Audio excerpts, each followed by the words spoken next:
Bienvenidos a un nuevo episodio de Arte a través de la historia. Hoy nos adentramos en uno de los capítulos más fascinantes, pero a la vez más esquivos del Cercano Oriente, el primer periodo babilónico, también conocido como la época paleobabilónica, que se extiende aproximadamente del 2000 al 1535 antes de nuestra era. ¿Están listos para iniciar el viaje en el tiempo para conocer este momento de la historia? ¡Vámonos!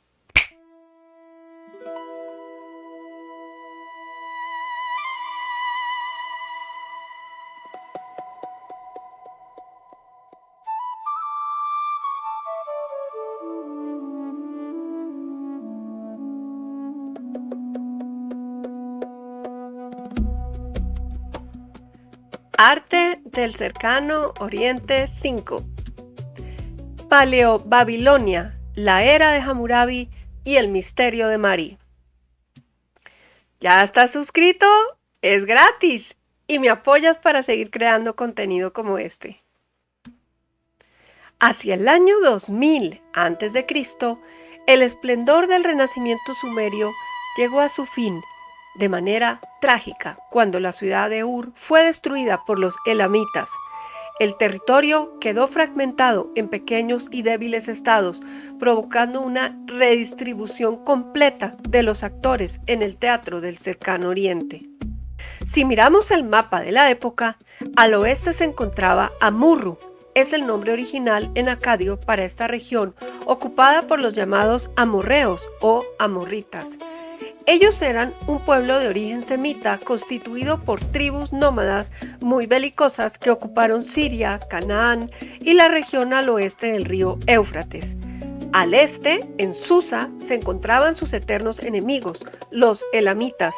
Mientras tanto, el poder asirio crecía en el norte.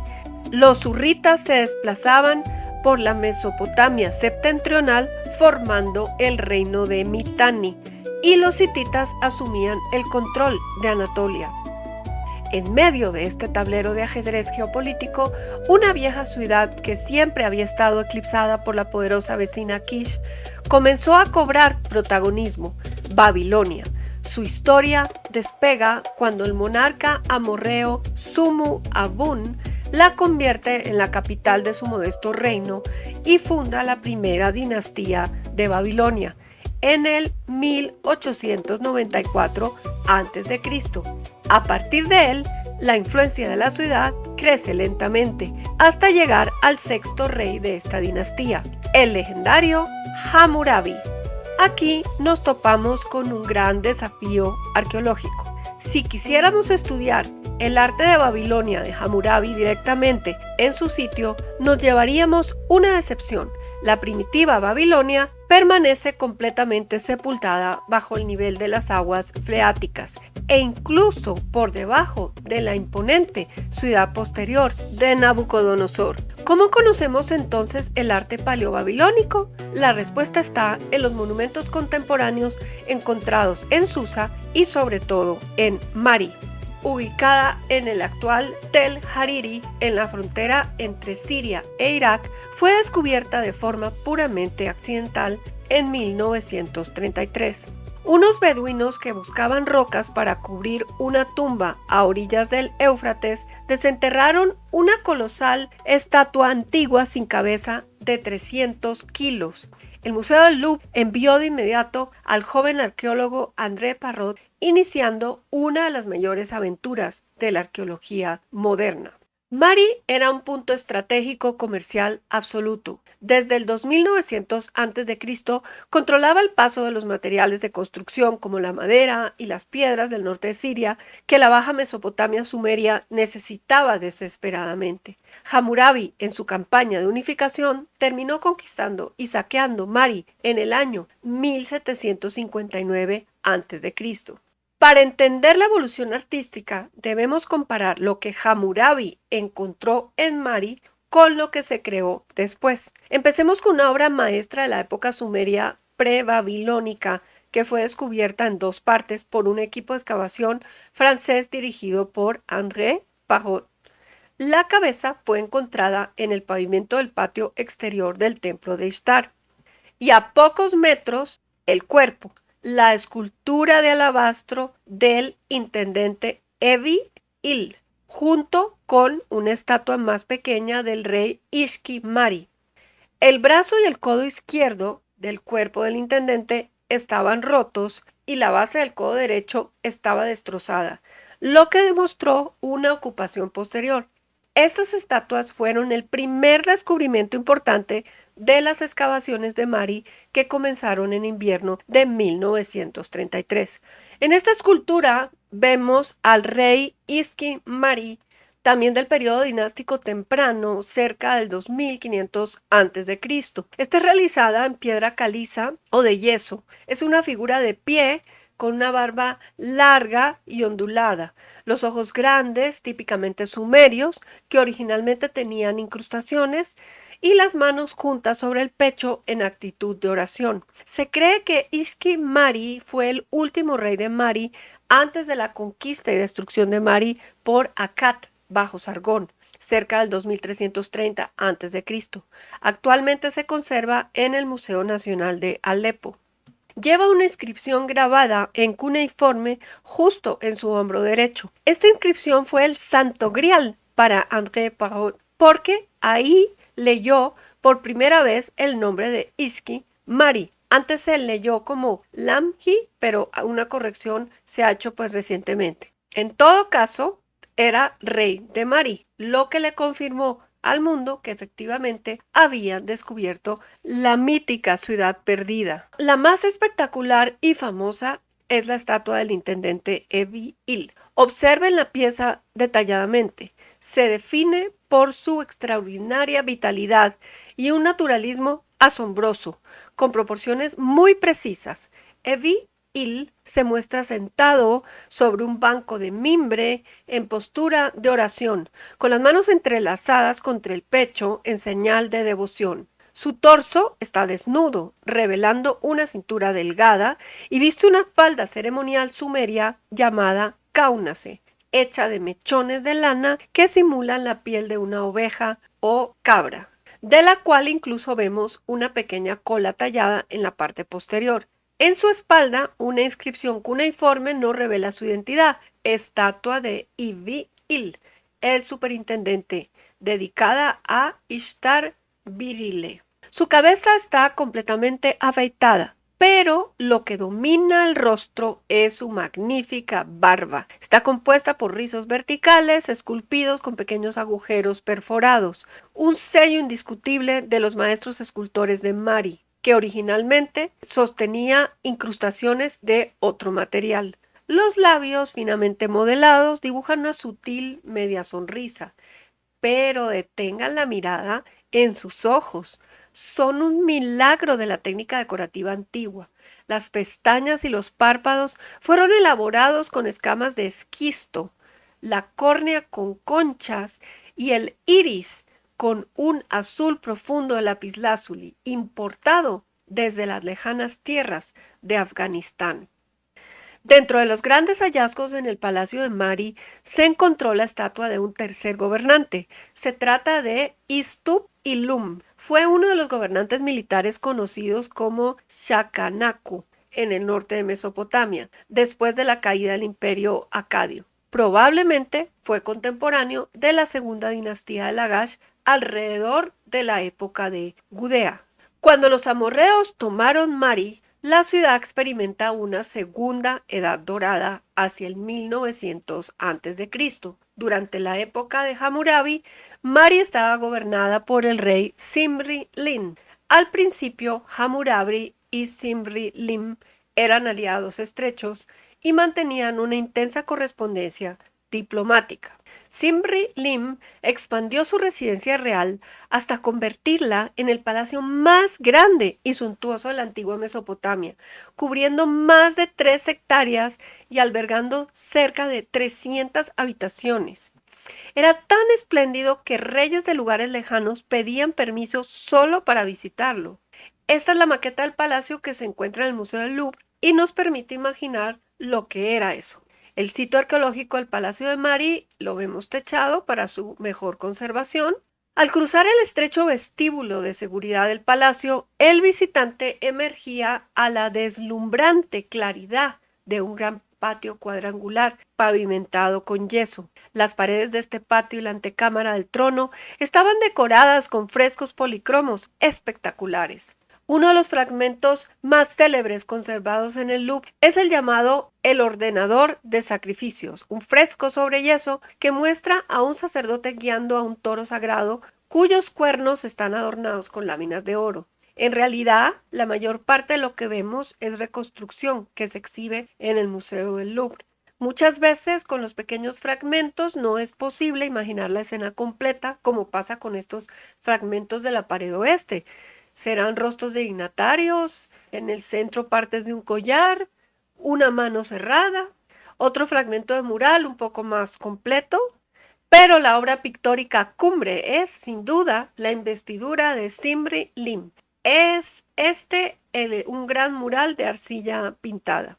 Vemos una composición central rodeada de un paisaje sagrado, palmeras por las que trepan cosechadores de dátiles, árboles altos, animales alados fantásticos y un gran pájaro azul posado en las ramas. En el registro inferior, dos diosas de la fecundidad sostienen vasos maneantes de los que fluyen 4 corrientes de agua. En el centro del mural ocurre la escena sagrada, la diosa de la guerra Ishtar, representada con su atributo de león bajo su pie y haces de armas saliendo de sus hombros, una maza y hachas. Le entrega los emblemas de poder y la justicia, la vara y el aro al rey Zimri Lim, quien viste una elegante toga y levanta la mano en gesto de saludo. Este es el registro inferior, donde vemos a la diosa Lama cuando esparce agua de un jarrón. Aquí nos permite ver los colores originales. Este mural es una obra que encapsula la ideología política y cósmica de la época. El poder real viene directamente de la divinidad. El palacio albergaba piezas tridimensionales asombrosas. En uno de los patios se alzaba la diosa del vaso manante, tallada en piedra casi a tamaño natural. Es una pieza verdaderamente única, la única estatua de una divinidad paleobabilónica que nos ha llegado completa. Además, funcionaba como una fuente real. El vaso que sostiene está conectado a una tubería interna que atravesaba el cuerpo de la escultura. Cuando el agua brotaba y salpicaba su túnica, los espectadores podían ver peces levemente grabados sobre la piedra. En Mesopotamia, los leones modelados en terracota no eran simples adornos estéticos. Se colocaban en parejas flanqueando las entradas de los templos o dependencias sagradas.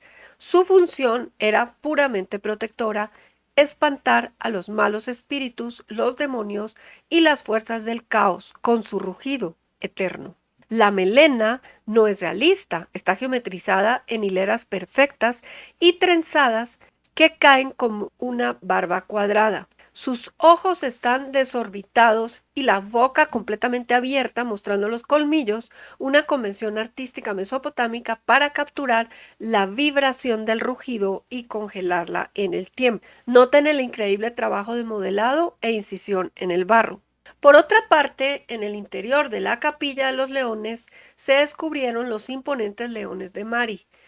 El ejemplar del Louvre es una soberbia escultura de cobre de 55 kilos y, a diferencia del arte posterior, estos leones paleobabilónicos se conservan como esculturas exentas, independientes de las jambas de las puertas. Representan solo la parte anterior del animal emergiendo de la pared con el cuello tenso, las patas estiradas y las fauces abiertas, con un rugido amenazante. Sus ojos están incrustados con caliza y pizarra, otorgándoles una mirada alerta y feroz para disuadir a cualquier intruso en el templo. La estrecha alianza entre Mari y Babilonia se rompió debido a disputas territoriales y en el 1761 a.C. Hammurabi ordenó saquear la ciudad y quemar el monumental palacio de Zimri Lim, sepultando sus secretos bajo el adobe y la arena del desierto. El olvido lo protegió durante casi 4 milenios, hasta que la arqueología moderna lo devolvió a la luz. Paradójicamente, la dramática destrucción y el incendio provocados por el ataque de Hammurabi convirtieron a Mari en un sueño arqueológico. Sepultaron y conservaron sus estructuras, sus frescos y un archivo monumental de 25.000 tablillas cuneiformes que nos abren una ventana única a su sociedad y a su arte.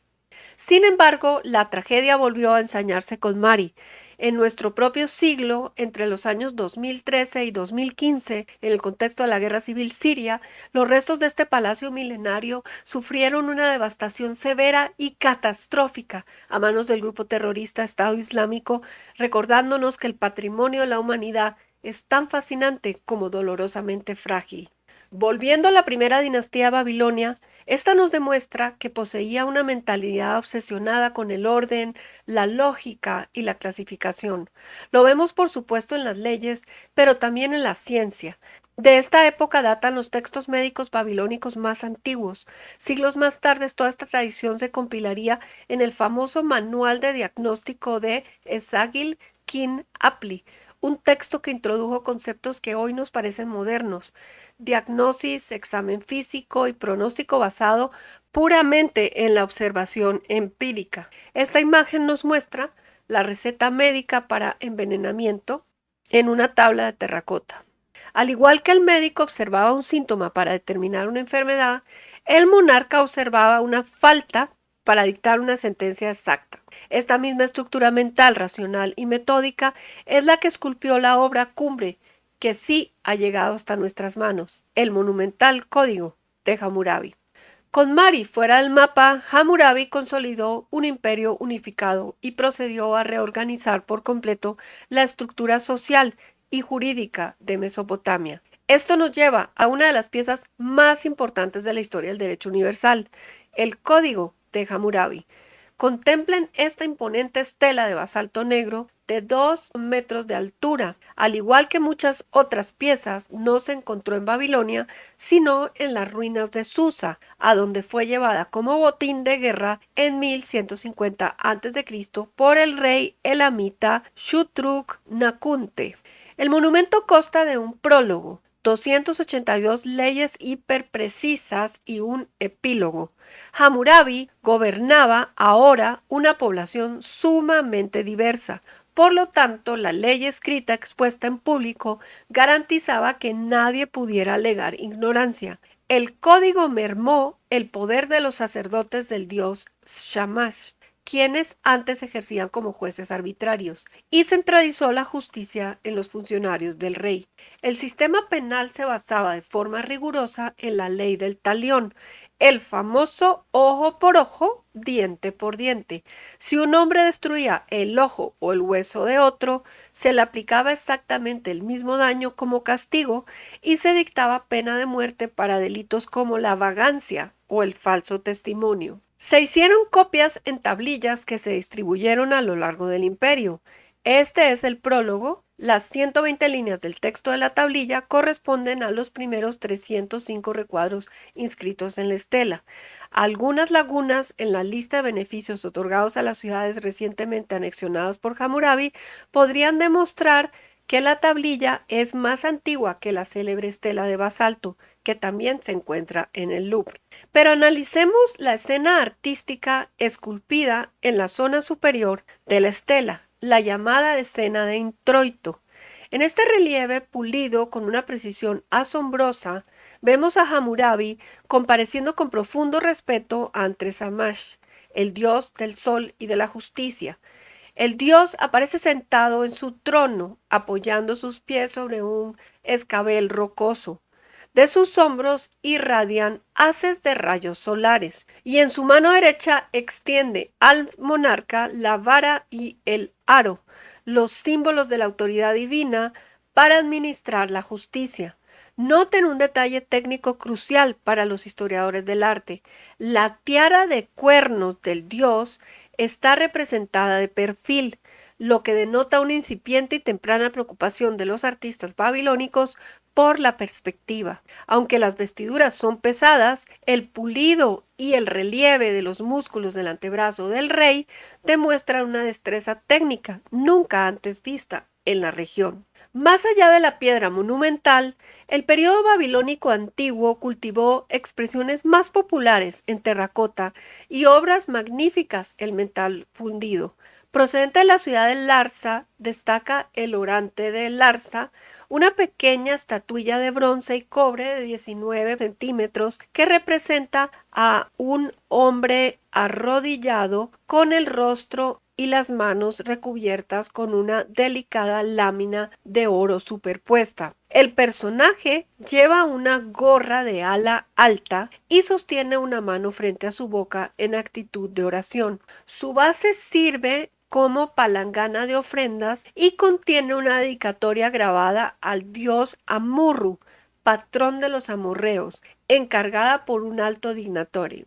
Dice: por la vida de Hammurabi, rey de Babilonia. En el campo de la glíptica o los sellos cilíndricos, el arte paleobabilónico mantuvo vivas las tradiciones previas, pero incorporó sutiles novedades iconográficas. En los sellos de hematita tallada de esta época, los dioses amorreos se vuelven fáciles de identificar porque de entre los pliegues de sus largas faldas asoma una pierna desnuda que descansa firmemente sobre el lomo de un animal protector o sobre una montaña sagrada. Pero el arte de esta primera era babilónica no solo se esculpió en la diorita de los grandes monumentos reales o en el bronce de las ofrendas de los templos. Existió también un arte íntimo, popular y profundamente humano. Un ejemplo fascinante lo encontramos en estas pequeñas placas de terracota conservadas hoy en el Museo Metropolitano de Arte de Nueva York. Modeladas en barro,